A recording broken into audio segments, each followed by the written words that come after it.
episódio de hoje eu vou responder uma pergunta que me é feita quase todos os dias. Como a ansiedade age no corpo? Meu Deus do céu, essa é uma pergunta muito importante para você mudar a sua relação com a sua ansiedade.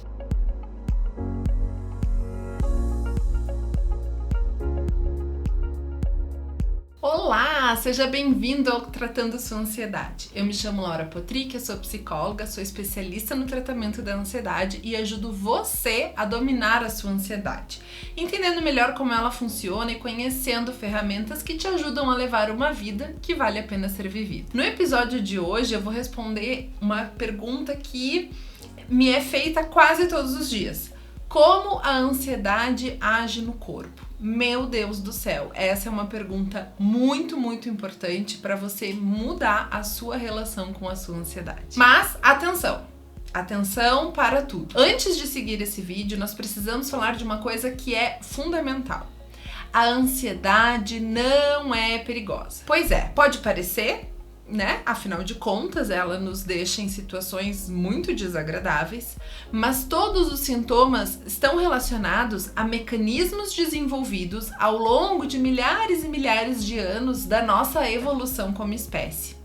E esses mecanismos têm a função de nos manter vivos, de sobrevivência em casos de perigo real. Então, só continue esse vídeo, só continue a me ouvir depois que você entendeu esse esquema.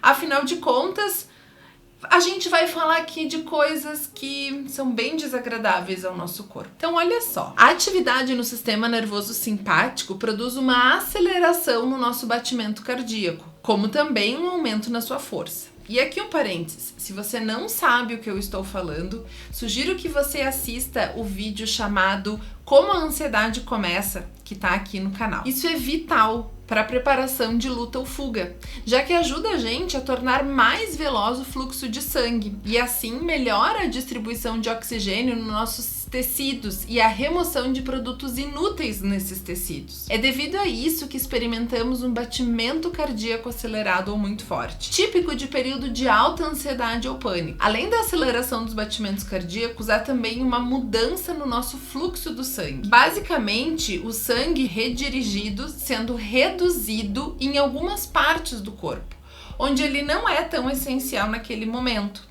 E aí há um estreitamento dos vasos sanguíneos e este sangue então é direcionado para as partes onde é mais essencial, através dessa expansão dos vasos sanguíneos. Por exemplo, o fluxo de sangue é reduzido na pele, nos dedos das mãos e nos dedos dos pés.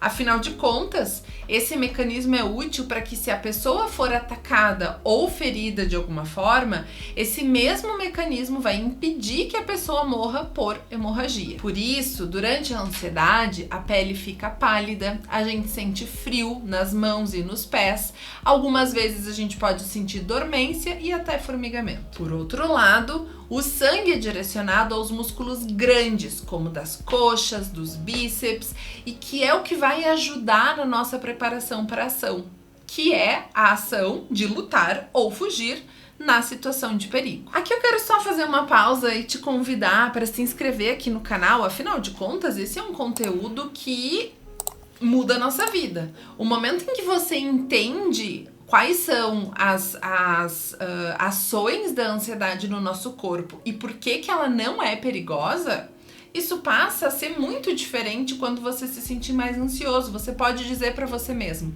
ok, eu só estou ansioso porque está acontecendo todo aquele processo que a Laura me ensinou. Então se inscreve aqui, porque além desse conteúdo tem muito mais e cada um que está inscrito vai receber isso em primeira mão, né? Voltando aqui. A reação de luta ou fuga está associada também com o crescimento da velocidade e profundidade da nossa respiração. Isso tem uma importância óbvia para a defesa do organismo, já que os tecidos precisam de mais oxigênio para estarem preparados para a ação. As sensações provocadas pelo aumento na função respiratória podem, contudo, incluir sensações de falta de ar, a gente pode se engasgar, pode sufocar e até mesmo ter dores e pressões no peito. Também é importante o efeito colateral decorrente do crescimento na função respiratória, especialmente se nenhuma atividade real acontecer, que é a de haver uma redução real do fluxo de sangue para a cabeça. Por ser uma quantidade insignificante, não chega a ser perigoso para a saúde, mas produz uma série de sintomas desagradáveis, mas sem nenhum prejuízo. E que podem incluir, então, as tonteiras, a visão borrada, a confusão, a fuga da realidade, as sensações de frio e de calor forte, né? Porque há uma redução do sangue no nosso cérebro. A ativação da reação de luta ou fuga produz também um aumento na transpiração. Quantas vezes na minha época de RH eu ia entrevistar as pessoas e tava aquela rodela de pizza, né? Por quê? Isso tem função adaptativa importante, como por exemplo, tornar a pele mais escorregadia para que dessa forma fique mais difícil para um predador agarrar o teu corpo e também para te resfriar de modo a evitar um superaquecimento.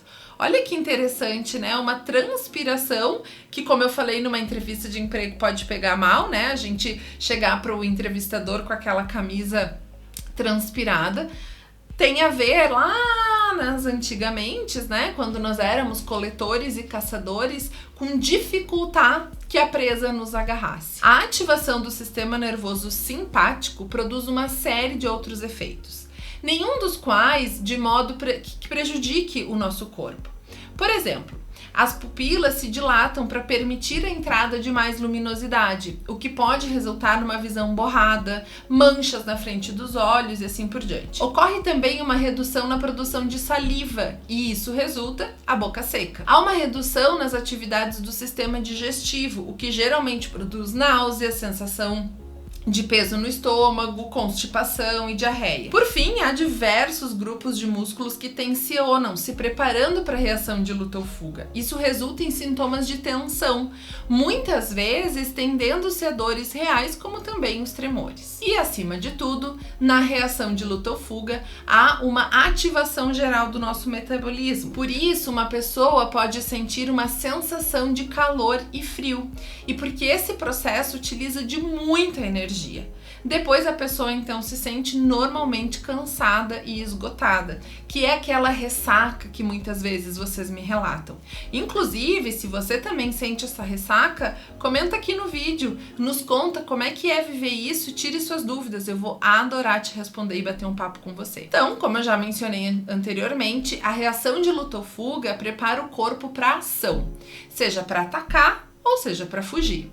Por isso, não é surpreendente que os impulsos avassaladores associados com essa reação sejam os de agressão e os de desejo de fugir. Quando esses não são capazes de serem realizados, né, porque a gente está numa situação em que nos impede da gente fugir ou de a gente agredir alguém, os estímulos são frequentemente expressos por comportamentos como bater os pés, marcar passos, insultar as pessoas, né?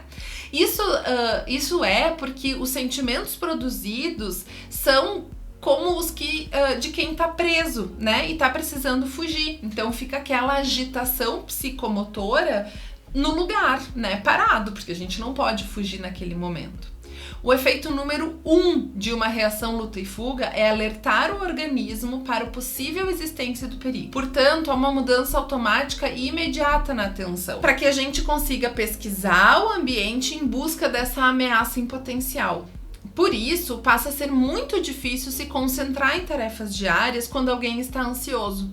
As pessoas ansiosas frequentemente se queixam de ficarem facilmente distraídas durante as tarefas do dia a dia, de não conseguirem se concentrar, terem problemas de memória. Às vezes, uma ameaça óbvia pode não ser encontrada.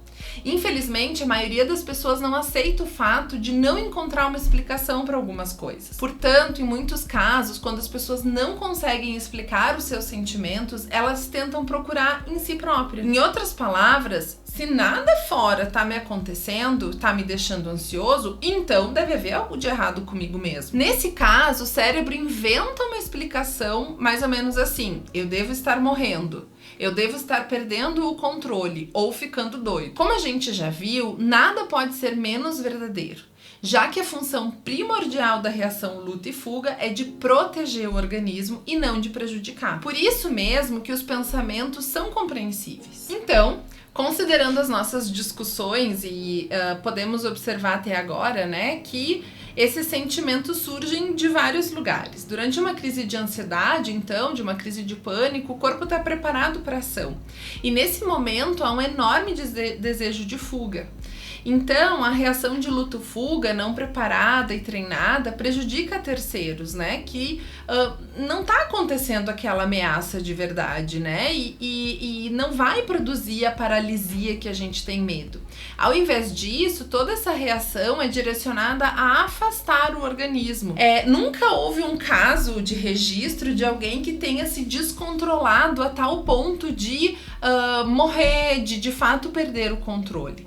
Mesmo que a reação de luta ou fuga faz a gente se sentir confuso, irreal, distraído, ainda assim você é capaz de pensar e de funcionar normalmente. Simplesmente pense o quão frequente outras pessoas nem notam que você está tendo um ataque de pânico. Não é mesmo? Muitas pessoas, né, têm um receio do que pode acontecer com elas como consequências desses sintomas. Talvez devido a uma grande crença de que seus nervos podem se esgotarem e que elas podem talvez entrar em colapso.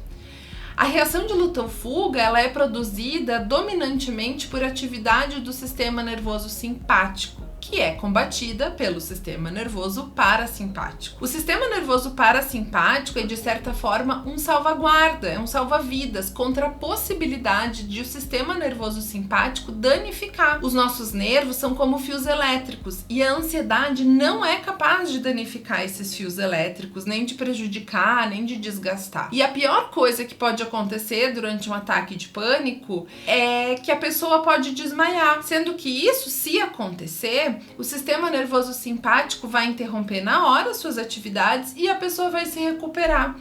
Vai recuperar os seus sentidos em poucos segundos. Contudo, desmaiar em consequência dessa reação de luta ou fuga é extremamente raro. Mas se isso te acontecer, é um modo adaptativo de impedir que o sistema nervoso simpático fique fora do controle. Então, olha só, os sintomas principais de um ataque cardíaco são falta de ar, dores no peito e palpitações de desmaio. Os sintomas de um ataque cardíaco estão geralmente relacionados diretamente com esforço. Isso é, quanto mais esforço você fizer, quanto mais você exercitar, pior serão os sintomas. E quanto menos você se esforçar, né, os sintomas vão ser mais a menos. E os sintomas vão desaparecer de forma relativamente rápida com o descanso. Isso é muito diferente dos sintomas relacionados aos ataques de pânico, que frequentemente ocorrem num estado de repouso e parecem ter vida própria. Certamente o ataque de pânico pode ocorrer durante um exercício ou inclusive piorar com o exercício, mas são diferentes o ataque cardíaco do ataque de pânico, pois podem se produzir também frequentemente durante o repouso. Mas importante ainda é notar que um ataque cardíaco irá quase sempre produzir mudanças elétricas no coração, que vão ser detectadas num eletrocardiograma. Em ataques de pânico, a única mudança que é detectada por um eletrocardiograma é um pequeno aumento no ritmo cardíaco. Por isso, se você passou por um eletrocardiograma e o doutor disse que você está bem, esteja certo de que você não sofre nenhum problema do coração e de que os seus sintomas ocorrem a qualquer momento e não apenas após um esforço físico. Isso, então, é uma evidência adicional contra a possibilidade de um ataque cardíaco. Falamos hoje, então, né, sobre as características dos sintomas de um ataque de pânico. Eu espero que você realmente tenha aproveitado esse conteúdo. Deixe seus comentários aqui embaixo, caso você tenha ficado com alguma dúvida. E eu te convido a assistir os outros vídeos do canal e compartilhar com quem você acredita que precisa. Obrigada por estar aqui comigo, volte sempre e até o próximo episódio.